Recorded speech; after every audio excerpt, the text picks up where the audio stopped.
Qual superpoder você gostaria de ter? Sabe, sempre que me fazem essa pergunta, eu penso que o superpoder dos meus sonhos é ser capaz de me sentir confortável na minha própria pele. É claro que deve ser legal voar ou soltar teia, mas ser feliz em ser você mesmo, sem precisar de mais nada, cara, isso é raro. E por sorte, na minha vida eu tive a oportunidade de conhecer os verdadeiros super-heróis, essas raras pessoas que sabem abraçar os seus defeitos. E esse vídeo é um compilado daquilo que eu pude aprender por meio da observação desses heróis do nosso cotidiano.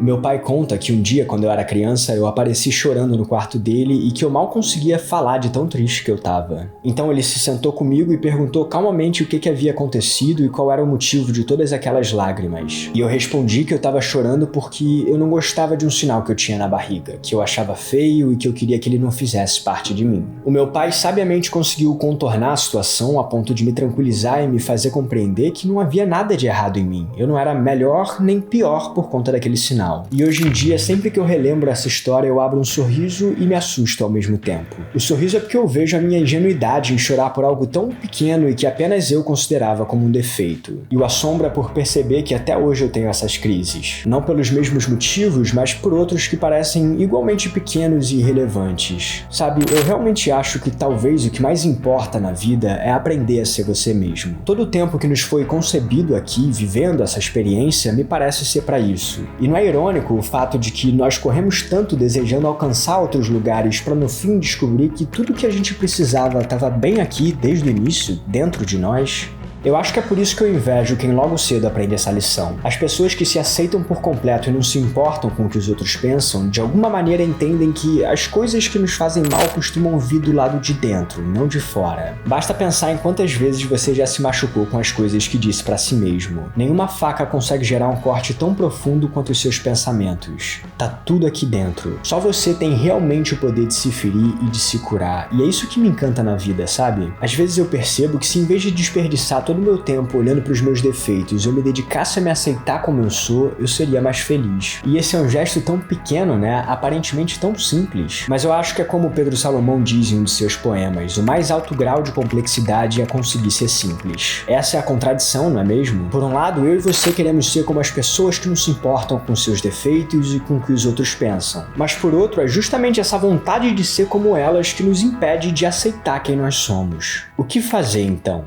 A natureza parece ter a resposta. Aliás, a natureza sempre tem resposta para questões da vida. Nós é que nem sempre temos ouvido para escutá-la. Eu lembro disso quando eu percebo que eu sou completamente incapaz de dizer que uma flor, por exemplo, possui um defeito. Porque a flor, assim como tudo na natureza, é como deveria ser, sem pôr nem tirar. Nada no mundo, a não ser nós, seres humanos, precisa de aprovação para existir ou pede licença para ser o que é. Mas então por que diabos a gente ainda se olha no espelho e procura os nossos defeitos? Por que não ser mais flor, pelo menos nessa situação? Olha, eu tenho um palpite pra isso, sabe? Eu acho que é porque a gente vive como se as nossas vidas fossem um grande aeroporto, onde está todo mundo zigue-zagueando pra lá e pra cá, trombando uns nos outros com medo de perder os seus compromissos e segurando o passaporte como se fosse a coisa mais valiosa do mundo. Como se a foto e todas as informações que existem dentro dele revelassem quem nós realmente somos. Só que o que a gente não percebe é que as viagens pro exterior não importam, porque o único voo que você verdadeiramente tem a obrigação de realizar é o que te leva pra dentro de si mesmo. E para essa jornada, o passaporte que você protege com a sua vida é completamente desnecessário. Se você pudesse perguntar para uma flor o que ela é, o que você acha que ela responderia? Eu tenho para mim que ela jamais diria eu sou uma orquídea, também conhecida como Phalaenopsis, sou fácil de cultivar, não exijo tanta luminosidade e não gosto de substrato encharcado. Isso não passa de um bando de informações frias e sem vida. Por isso eu gosto de acreditar que se eu perguntasse quem você é para a flor, ela diria simplesmente eu sou o que sou. Essa frase curta diz muito mais do que todas as informações que nós dizemos saber sobre nós mesmos, porque ela aponta para a essência. E para mim essa é a beleza de ser quem você é sem se preocupar com o que pensam ou dizem. Sabe, na minha imaginação fértil, eu acredito que pessoas que são assim, que verdadeiramente são assim, não se importam com a opinião dos outros nem com as suas próprias opiniões a respeito de quem são, porque elas estão ocupadas demais vivendo. E no fim das contas, não é disso que se trata toda essa experiência de viver? Eu e você precisamos aprender a nos preocupar menos em sermos nós mesmos para que assim nós possamos finalmente ser quem somos. É aquela história da contradição, lembra? Às vezes eu fico pensando sobre uma coisa meio doida. Eu penso que se eu pudesse criar um universo como esse em que nós vivemos, eu certamente o encheria de pegadinhas ao longo do caminho. Afinal de contas, qual é a graça da vida se ela não tiver graça? Bom, a dura realidade é que eu não posso criar o universo de todos os seres humanos, mas eu posso criar o meu próprio universo, e isso já é o suficiente. Pensando bem, eu acho que a melhor maneira de aceitar quem você é e de se sentir bem na sua pele é sendo como a água. Eu sei que você, assim como eu, já deve ter ouvido milhares de vezes a história do copo meio cheio ou do copo meio vazio, que é uma analogia de como nós enxergamos o lado positivo e negativo da vida. Mas sabe, sempre que eu ouço esse exemplo, uma outra coisa me chama muito mais atenção: a água em si. Porque pra mim, a parte mais extraordinária de todas é que a água ocupa a forma de absolutamente qualquer objeto em que você a colocar. Sem resistência alguma, ela se torna o copo, a jarra, o rio e dessa forma preenche. E eu acho que essa é uma das coisas que a gente acabou esquecendo ao longo do caminho. Assim como a água, nós somos muito maiores e profundos do que a pele que habitamos, e nada do que aconteça do lado de fora jamais vai ser capaz de ferir quem nós somos. Da mesma forma que o copo pode quebrar e o rio secar, mas ainda assim a água continua sendo água. Talvez em outro estado, mas a sua essência permanece a mesma.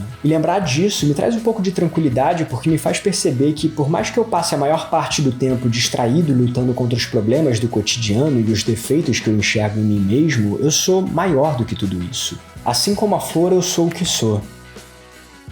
E falando sobre os defeitos em particular, nem sempre eles precisam ser corrigidos ou eliminados. Às vezes aceitar é uma ação muito mais poderosa e transformadora do que todas as outras. É como disse Clarice Lispector: até cortar os próprios defeitos pode ser perigoso. Nunca se sabe qual é o defeito que sustenta nosso edifício inteiro.